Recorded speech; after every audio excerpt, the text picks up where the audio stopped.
પહેલા ચેપ્ટરમાં આપણો છઠ્ઠો લેક્ચર છે કુલમનો નિયમ છે પણ આપણે હવે કુલમના નિયમને કયા સ્વરૂપે જોવાનું છે એટલે સદિશ સ્વરૂપે અત્યાર સુધી આપણે કયા સ્વરૂપે જોયું અને અદિશ સ્વરૂપે હવે સદિશ સ્વરૂપે અદિશમાં ખાલી મૂલ્ય હાથે જ કામ કરવાનું સદિશમાં દિશા સાથે કામ કરવાનું થોડુંક ધ્યાન રાખવાનું હું તમને અત્યારે સમજાવીશ બરાબર ગોખવાની વાત નથી કરવાની આપણે હા પછી મોઢે કરવામાં કેટલું કરવાનું એ હું 2 મિનિટમાં શીખવાડી દઈશ પહેલા આપણે અત્યારે કેટલું તૈયાર હોવું જોઈએ એ આપણે પહેલા જોશું પછી મોઢે શું કરવું મોઢે તો આપણે સરળતાથી 2 મિનિટમાં થઈ જશે બરાબર મોઢે પર ધ્યાન નહીં આપવું યાદ કેમ રાખવું એ અગત્યનું છે બરાબર સમજો કારણ કે આ બધું સદિશ સ્વરૂપે જ આવવાનું છે તમે એમ વિચારતા ટૂંકમાં મોઢે કરી નાખો એમ ન ચાલે બધું સદિશ સ્વરૂપે આવવાનું છે હવે ખબર પડવી જોઈએ તમને શું કહેવા માંગુ છું ખબર પડે બધું સદિશ સ્વરૂપે આવવાનું છે બધું જ ધ્યાન રાખજો પહેલામાં આપણે ડાયરેક્ટ બે વિદ્યુતભાર Q1 ને Q2 લખતા પણ આ સદિશ છે સદિશ હોય એટલે કોઈકને અનુલક્ષીને એનું શું લેવું પડે આપણે પહેલા સ્થાન સદિશ તો જો શેમાં દર્શાવ્યા અનુસાર અહીંયા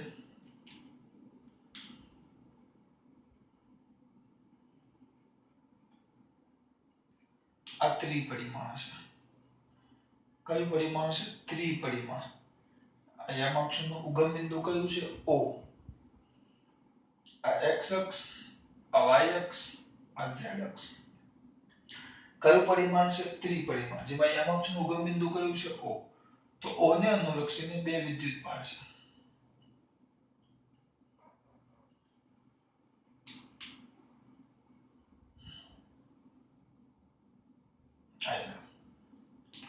બે વિદ્યુતભાર છે એક આપણો વિદ્યુતભાર આવેલો જેને હું Q1 કહીશ અને એક બીજો વિદ્યુતભાર છે જેને હું Q2 કહીશ તો આકૃતિમાં દર્શાવ્યા અનુસાર હવે આ વિધાન બધા મોઢે કરે મને ખબર ન પડે કે આ મોઢે કેમ ન થાય તો આકૃતિમાં દર્શાવ્યા અનુસાર ત્રિપરિમાણમાં યામાક્ષોના ઉગમ બિંદુ O ને અનુલક્ષીને બે વિદ્યુતભારો કયા બેટા Q1 અને Q2 બે વિદ્યુતભારો કયા દીકરા Q1 અને Q2 ના સ્થાન સદિશ અનુક્રમે વેક્ટર R1 અને વેક્ટર R2 છે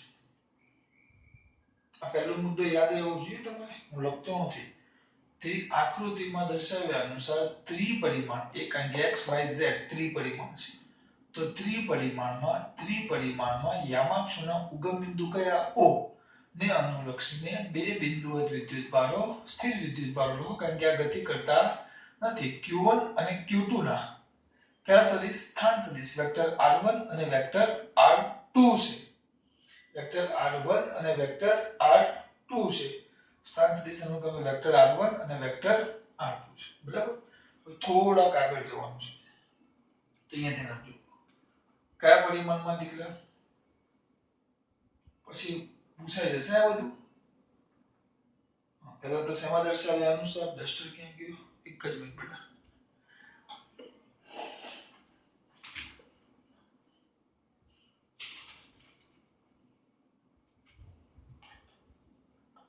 શેમાં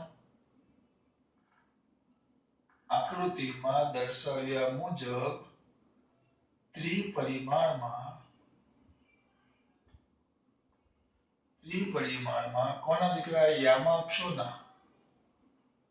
યામાક્ષોના કયા બિંદુ બેટા ઉગમ બિંદુ O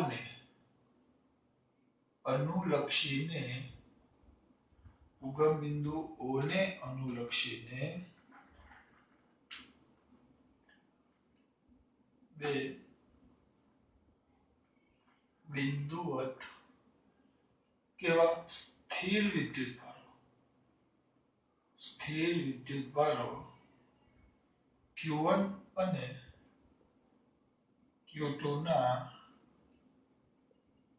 સ્થાન સદિશ કયા ક્રમે બેટા અનુક્રમે શબ્દ વાપરો છે ના અનુક્રમે લખવું પડે કમ્પલસરી કારણ કે વારા પડતી અનુક્રમે વેક્ટર R1 અને વેક્ટર R2 છે વેક્ટર R1 અને વેક્ટર R2 છે થોડાક નાના થઈ ગયા છે.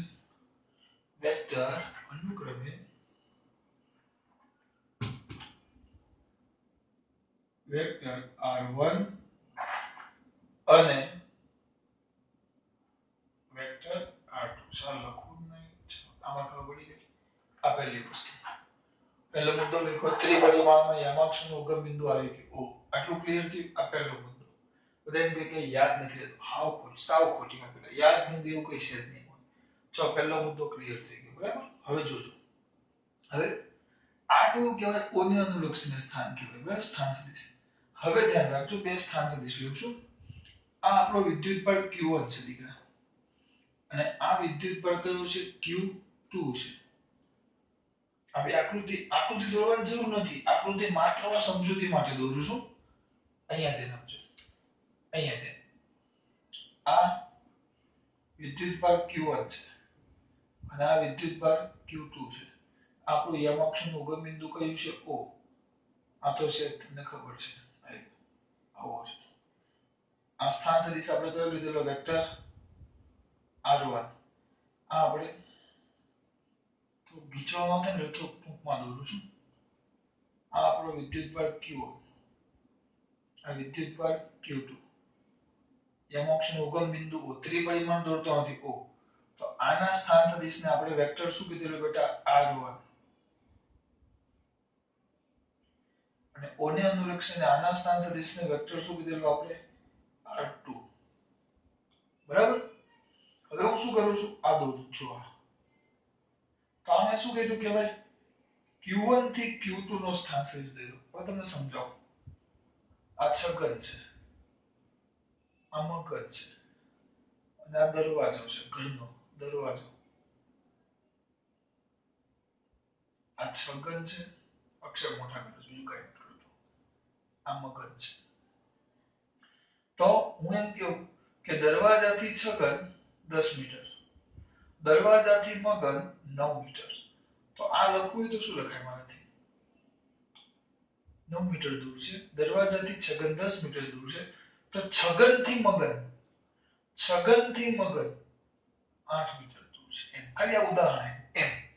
આજે તમે r1 લખો ને સ્થાન સદિશ, આજે r1 સ્થાન સદિશ લખો ને, O ને અનુલક્ષીને q1 નો સ્થાન સદિશ કહેવાય. આજે r2 લખો ને, એ O ને અનુલક્ષીને q2 નો સ્થાન સદિશ કહેવાય. હવે મેં ક્યાંથી q1 થી q2 તરફ ગયો છું? ક્યાંથી ગયો? q1 થી q2 તરફ હું ગયો છું. જુઓ, q1 થી q2 તરફ. તો આને શું કહેવાય? આ જે સદિશ થયો, તો q1 થી q2 ની દિશામાંનો સદિશ. વિદ્યુતભાર q1 થી વિદ્યુતભાર q2 ની દિશામાંનો શું કહેવાય? સદિશ. અને બે રીતે લખાય. જોજો, ધ્યાન આપજો. વિદ્યુતભાર q1 થી q2 ની અથવા q2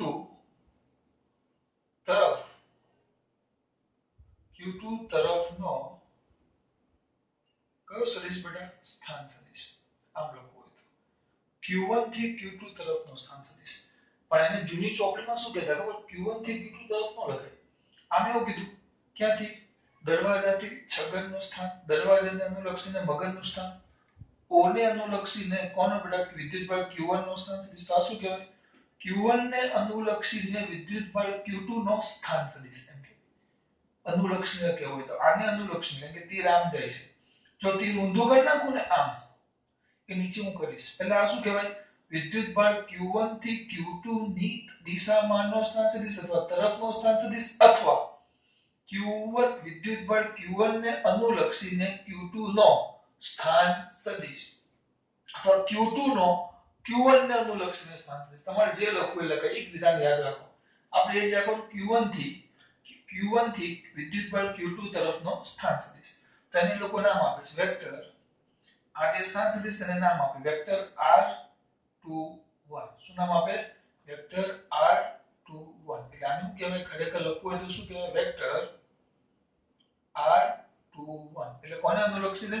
એકને અનુલક્ષીને બે નો, વિદ્યુતભાર એકને અનુલક્ષીને બે નો કયો સદિશ કહેવાશે? સ્થાન સદિશ. તો આવી જુઓ. તો આમાં પરિણામી સદિશ કયો થાય? પરિણામી સદિશ આમાં પરિણામી સદિશ કેવું થાય મેં તમને સમજાવ્યું યાદ કરો પરિણામી સદિશ પાછું એના માટે યાદ કરવું પડે જો આ સદિશ a એના માથા પર સદિશ b તો સદિશ a નું પૂછડું બરાબર પહેલા સદિશનું પૂછડું અને બીજા સદિશના શીર્ષને જોડતો જે સદિશ મળે પહેલા સદિશનું પૂછડું અને બીજા સદિશના શીર્ષને જે મળતો સદિશ મળે એને સદિશ કયો કહેવાશે c તો c એનો પરિણામી સદિશ છે તો આપણે શું લખતા vector a plus vector b is equal to vector c આપણે આમ લખતા બરાબર હવે અહીંયા ધ્યાન આપજો અહીંયા શું થયો પહેલો સદિશ કયો દેખાય છે તમને એટલે આ પરિણામી નથી જો આ પહેલો વેક્ટર r1 પહેલો છે એના માથા પર કોણ આવ્યો વેક્ટર r21 આવ્યો જો એટલે પહેલાનું પૂછડું અને બીજાનું માથું એટલે આ પરિણામી થાય તમે વ્યવસ્થિત લખો તો શું થશે ખબર vector r2 is equal to આ પરિણામી થયું ઇઝ ઇક્વલ ટુ આ બેનો સરવાળો કારણ કે આ પહેલો એના માથા પર બીજો પહેલાનું પૂછડું અને બીજાનું પહેલાનું પૂછડું અને બીજાનું માથું બરાબર તો તે vector r1 plus vector r21 નું સ્તરણ કરતા બનાવો તો vector r21 is equal to vector r2 minus vector r1 આ રીતે આવે આ મેં તમને સાબિતી આપી તમને કોઈ પરીક્ષા પૂછવા કે તમારે ડાયરેક્ટ આ લખી નાખવાનું vector r2 minus vector r1 એટલે કે નથી આની જરૂર નથી આની જરૂર કઈ જ જરૂર નથી સીધું આ જ વિધાન સમજૂતી કહેવાય અને પછી આ કેમ લેખા દર વખતે છોકરાની પછી આ માથું ખીજવાય ત્યારે ઋષિ કે કેમ બની ગઈ આ કયો લીધો મેં ક્યાંથી લીધો q1 થી q2 તરફ બરાબર હવે આના જગ્યાએ થોડું કામ કરીએ અહીંયાનું આકૃતિ એ છે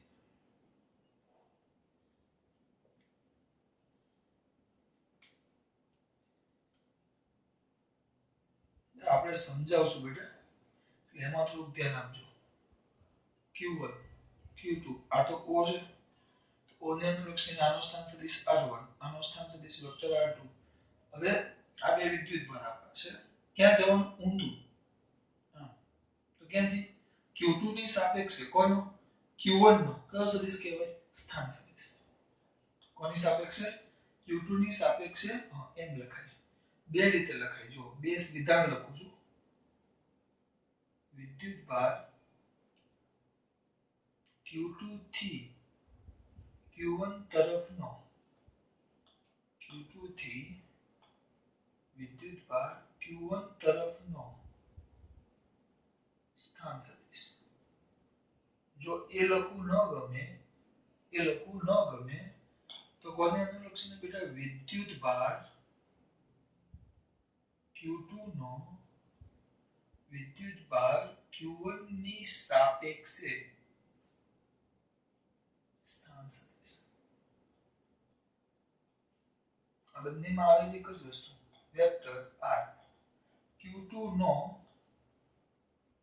q2 3 છે બેટા તો અહીંયા શું છે વિદ્યુત ભાર q1 નો કારણ કે q1 નું સ્થાન નક્કી કરીએ છીએ q1 નો કોની સાપેક્ષે q2 ની સાપેક્ષે q2 થી q1 તરફ જઈએ છે એટલે q2 થી q1 નું સ્થાન નક્કી કરીએ છીએ એટલે વિદ્યુત ભાર q1 થી વિદ્યુત ભાર q1 તરફનો સ્થાન 2 થી 1 તરફનો સ્થાન સદિશ એટલે કે q2 ની સાપેક્ષે q1 નો સ્થાન સદિશ અથવા q1 નો વિદ્યુત ભાર q2 ની સાપેક્ષે સ્થાન સદિશ એમાં આવશે વેક્ટર ક્યાં જાય છે 2 થી 1 તરફ તો વેક્ટર r12 વેક્ટર r12 બે ની સાપેક્ષે 1 નો સ્થાન સદિશ બરાબર આવું લેવું q1 નો વિદ્યુત ભાર q1 ની સાપેક્ષે સ્થાન સદિશ જે આમાં વિધાન ખબર બેસતું ન હોય તો આ જ પ્રમાણે લખીએ વિદ્યુત ભાર q2 ની સાપેક્ષે વિદ્યુત ભાર q1 નો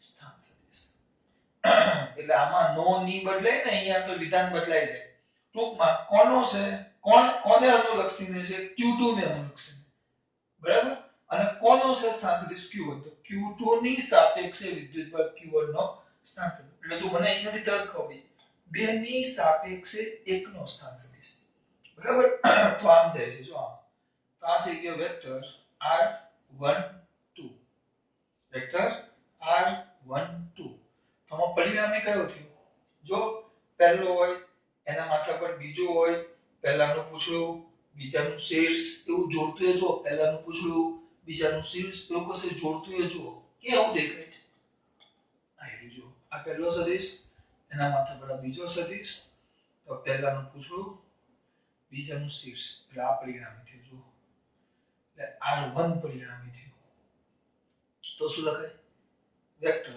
ક્યાં લખશું બેટા દેખાય અહીંયા લખું છે આ ભાગ અહીંયા લખું છું તો શું થશે બોલો વેક્ટર r પરિણામી કોણ છે r1 આ બેનો સરવાળો બરાબર આ પહેલો એના માથે પર બીજો પહેલાનું પૂછડું બીજાનું શીર્ષ તો vector r1 is equal to vector r2 plus vector r12 તો vector r12 is equal to vector r2 minus vector r1 આમે તમને બધું સાબિત કરી નાખ્યું બધું જ કે ખબર પડી હા કે ના સપેડી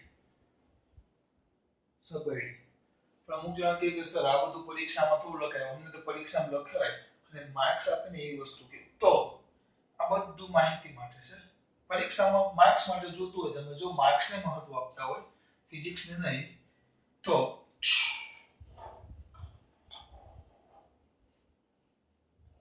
ઉડાડી નાખવાના એટલે બધા માર્ક્સને જ મહત્વ આપતા હોય તો પછી માર્ક્સ પર તમારું ધ્યાન લઈ જાઓ તો હવે આટલું લખ્યું જોજો 2 મિનિટમાં કેવું કામ થાય ડાયરેક્ટ કોને ક્યાંથી પહેલા ક્યાંથી તો વિદ્યુત ભાર Q1 થી વિદ્યુત ભાર કયા બેટા Q2 તરફનો કયો સદિશ બેટા સ્થાન સદિશ તો બોલો ક્યાંથી ક્યાં જવાનું છે 1 થી 2 તરફ 2 તરફ જવાનું તો શું લખી નાખવાનું વેક્ટર r21 1 થી 2 તરફ 1 થી 2 તરફ અને પછી સાહેબ ગોખાવાય છે તો લખી નાખે vector r2 minus vector r1 પૂરું એ જ રીતે વિદ્યુત ભાર ક્યાંથી Q2 થી વિદ્યુત ભાર Q1 તરફનો કયો સદિશ બેટા સ્થાન સદિશ તો સ્થાન સદિશ શું થાય બેટા વેક્ટર r12 ક્યાંથી છે વિદ્યુત ભાર Q2 થી વિદ્યુત ભાર Q1 તરફનો Q2 થી Q1 તરફ એટલે બે ની સાપેક્ષે 1 બરાબર તો ઇઝ ઇક્વલ ટુ શું આવશે vector r1 minus vector r2 પતી ગયું બેટા ત્રણ મુદ્દા માટે મેં તમારી 15 મિનિટ બગાડી હા પણ આ મેં ટાઈમ આ 21 લખું તો અહીંયા 21 કેમ આવ્યું 12 એટલે 12 કેમ હા તમારે પછી ગોખી નાખો 1 થી 2 તરફ જઈએ તો 2 તરફ જઈએ તો 2 1 તો 2 1 1 થી 2 થી 1 તરફ જઈએ તો 1 2 જ્યાં પહોંચો એ Q1 Q2 ચલો કમ્પ્લીટ ગોખાઓ આગળ સમજાયું હતું પણ હવે કમ્પ્લીટ ગોખાઓ જો અહીંયા મારો દીકરો આ 1 આ 2 આમ જાઓ તો ક્યાં આવ્યા 1 થી 2 Q1 થી વિદ્યુત ભાર Q2 તરફનું સ્થાન સદિશ 1 થી 2 તો આને શું કહેવાશે વેક્ટર r 1 થી 2 તો 2 1 તો is equal to vector r2 minus vector r1 પછી આમ લઈ લો ક્યાંથી આ Q1 અને Q2 ઊંધું આવ્યું આમ તો 2 થી ક્યાં આવ્યો 2 થી કઈ તરફ આવ્યો 1 તો વેક્ટર r 2 થી કઈ તરફ આવ્યો 1 2 થી કઈ તરફ આવ્યો 1 તો વેક્ટર 2 થી 1 તો વેક્ટર r12 2 થી 1 તો 1 પહેલા 1 2 તો is equal to vector r1 minus vector r2 આ તમારા પહેલા ત્રણ મુદ્દા આમે તમને બધું સમજાયું આગળનું જે કર્યું તેને સમજાયું કેમ હવે સિમ્પલ આકૃતિમાં દર્શાવ્યા અનુસાર ત્રિપરિમાણમાં યામાક્ષનું ઉગમ બિંદુ O છે યામાક્ષનું ઉગમ બિંદુ O છે બે વિદ્યુત ભારો Q1 અને Q2 ના સ્થાન સદિશ અનુક્રમે વેક્ટર r1 અને વેક્ટર r2 છે આવી ગયા પછી ક્યાંથી 1 થી વિદ્યુત ભાર Q1 થી Q2 ની દિશામાંનો સ્થાન સદિશ કયો વેક્ટર અથવા Q1 થી Q2 ની દિશામાંનો સ્થાન સદિશ 1 થી Q1 થી Q2 ની દિશામાં સ્થાન 2 સુધી પહોંચ્યા આમાં લોચો ન હોય 1 થી 2 તરફ તો 2 1 2 થી 1 તરફ તો 1 2 1 થી 2 તરફ તો 2 સુધી પહોંચ્યા તો 2 1 2 થી 1 તરફ તો 1 સુધી પહોંચ્યા તો 1 2 એમ ટૂંકમાં યાદ રાખવું બસ આટલો ભાગ થઈ ગયો આ થિયરીનો અઘરો ભાગ પછી તો સામાન્ય વસ્તુ છે આટલા ખબર પડી બેટા ચલો વ્યવસ્થિત ચાલુ કરીએ આપણે કટ